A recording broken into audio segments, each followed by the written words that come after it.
Assalamualaikum warahmatullahi wabarakatuh. Hai, perkenalkan nama saya Sakaku dengan nomor NIM 15036200061. Hari ini saya akan mempresentasikan hasil saya dalam menganalisis penerapan mode pembelajaran tipe Jigsaw dengan mata pelajaran konstruksi bangunan. Konstruksi bangunan, kira-kira apa sih itu konstruksi bangunan? Konstruksi bangunan ini merupakan pelajaran yang berisi tentang bagaimana mendata, mendesain, melaksanakan, dan memelihara suatu bangunan. Intinya adalah mencari tahu bagaimana cara membangun dengan mudah, kuat, murah, kualitas bagus, dan tahan lama. Lalu di sini ada kompetensi dasarnya, sebenarnya ada banyak. Di sini saya akan mengambil satu dari mata pelajaran konstruksi bangunan, yaitu memilah penggunaan macam pondasi sesuai spesifikasi teknis dan kebutuhan. Materi pokoknya yaitu jenis-jenis pondasi. Pembelajarannya yaitu adalah mengamati, membaca bahan bacaan terkait dengan dan jenis-jenis pondasi, kemudian menanya, mengkondisikan siswa secara aktif bertanya tentang topik berkaitan dengan macam-macam pondasi. Yang ketiga ada mengeksplorasi, melakukan pengumpulan data tentang berbagai jenis pondasi. Yang terakhir ada mengkomunikasikan, yaitu mempresentasikan hasil pengamatan tentang pekerjaan konstruksi pondasi. Lalu ada collaborative learning tipe Jigsaw. Di sini ada dua. Di sini menurut para ahli yaitu Alien Aronson, Jigsaw adalah each student on the team specializes in one aspect learning unit, met with students from other team with the corresponding aspect, and after mastering the material, return to the team to teach his or her teammate. Yang artinya pada dasarnya dalam mode pembelajaran ini setiap peserta didik bergabung dengan anggota kelompok lain yang mendapatkan masalah atau soal yang sama. Lalu setelah mendapatkan pencerahan, mereka bertanggung jawab untuk menularkannya pemahamannya kepada rekan-rekan di kelompok awalnya yang sebelumnya. Lalu ada kelebihan Jigsaw. Yang pertama yaitu dapat melibatkan seluruh peserta didik dalam belajar sekaligus mengajarkan kepada orang lain. Kedua, dapat mempermudah pekerjaan guru dalam mengajar. Yang ketiga, dapat mengembangkan kemampuan siswa dalam mengembangkan idenya. Yang lalu ada keempat yaitu dapat meningkatkan kemampuan sosial pada peserta didik. Lalu yang kelima, siswa diajarkan bagaimana bekerja sama dalam berkelompok. Lalu yang terakhir, siswa dapat lebih memahami materi yang diberikan.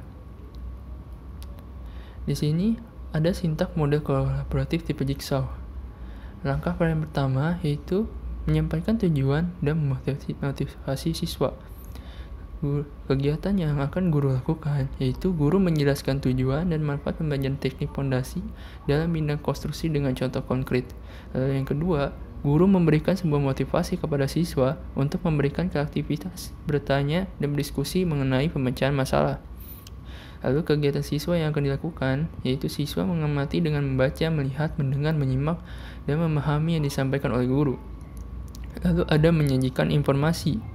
Kegiatan guru yang akan dilakukan adalah guru membagikan bahan ajar berupa modul dan menayangkan video proses pelaksanaan konstruksi pondasi pada suatu bangunan. Lalu kegiatan siswa yang dilakukan yaitu siswa bertanya tentang materi yang dipahami dari modul maupun dari video pembelajaran. Lalu ada mengorganisasikan siswa ke dalam kelompok-kelompok belajar, yaitu kegiatan guru memberikan siswa kebebasan untuk menentukan kelompoknya sendiri. Lalu guru dapat membimbing siswa dalam menentukan kelompok secara mandiri, efektif, dan efisien. Lalu kegiatan siswa yang akan dilakukan yaitu siswa membuat tim secara mandiri dengan terdiri dari 6 kelompok dengan beranggotakan 4-5 siswa. Lalu ada membimbing kelompok bekerja dan belajar, yaitu guru memberikan siswa submateri yang berbeda mengenai pengertian, jenis, dan macam-macam konstruksi pondasi untuk dipahami sehingga mendapatkan informasi dari materi tersebut. Dan juga guru memberikan proses pembelajaran siswa, memperhatikan maksudnya. Lalu ada yang siswa lakukan yaitu siswa dalam beranggota tim mempelajari materi yang berbeda yang telah diberikan oleh guru. Lalu setiap siswa dalam satu tim diberi bagian materi yang ditugaskan. Lalu anggota tim yang berbeda yang telah mempelajari bagian tersebut bab mengenai pondasi ini yang sama bertemu dalam kelompok baru untuk mendiskusikan subbab mereka.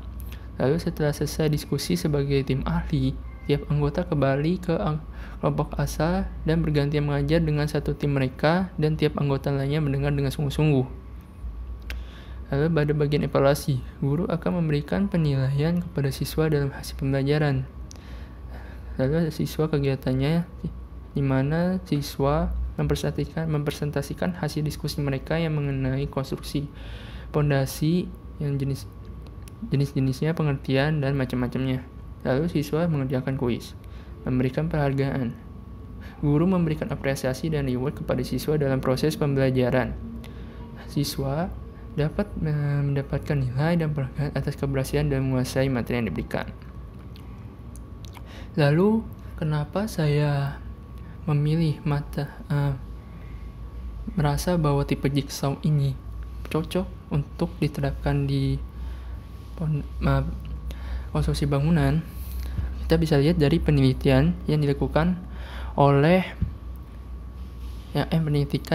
di SMK Negeri 1 Koto 9 Tarusan pada bulan Agustus sampai September tahun ajaran 2018 atau 2019, di mana mereka membagi siswa populasinya kelas 10 menjadi 2 yang berjumlah 23 orang setiap kelasnya. Lalu proses sampelnya ada 2, yaitu dari DPW 1 menggunakan kolaboratif tipe learning jigsaw, sedangkan yang kedua menggunakan konvensional. Dengan metodenya diberikan pretest dan post-test. Hasilnya bahwa peningkatan rata-rata pada kelas yang diberikan pembelajaran kolaboratif learning dapat meningkat sebesar 37,56%. Sementara kelas yang PDB 2 yang menggunakan konvensional hanya mengalami peningkatan sebesar 29,57. Kurang lebih selisihnya hampir 11 ya. Hampir banyak. Kesimpulannya, model pembelajaran kolaboratif learning tipe jigsaw ini menurut saya dapat diaplikasikan di konstruksi bangunan. Hal ini dibuktikan di mana pembelajaran tanpa model jigsaw hanya mengalami peningkatan sebesar 29,57, yang dimana model pembelajaran tipe jigsaw mengalami kenaikan yang jauh lebih besar sekitar 37,56%. Dan dengan model pembelajaran jigsaw secara aktif dapat terlibat secara penuh pada saat belajar, juga dapat meningkatkan kemampuan siswa dalam mengidentifikasi setiap informasi yang diterima, lalu mampu mengevaluasi dan kemudian menyimpulkan secara sistematis. Demikian hasil presentasi saya. Kurang lebih mohon maaf. Terima kasih. Assalamualaikum warahmatullahi wabarakatuh.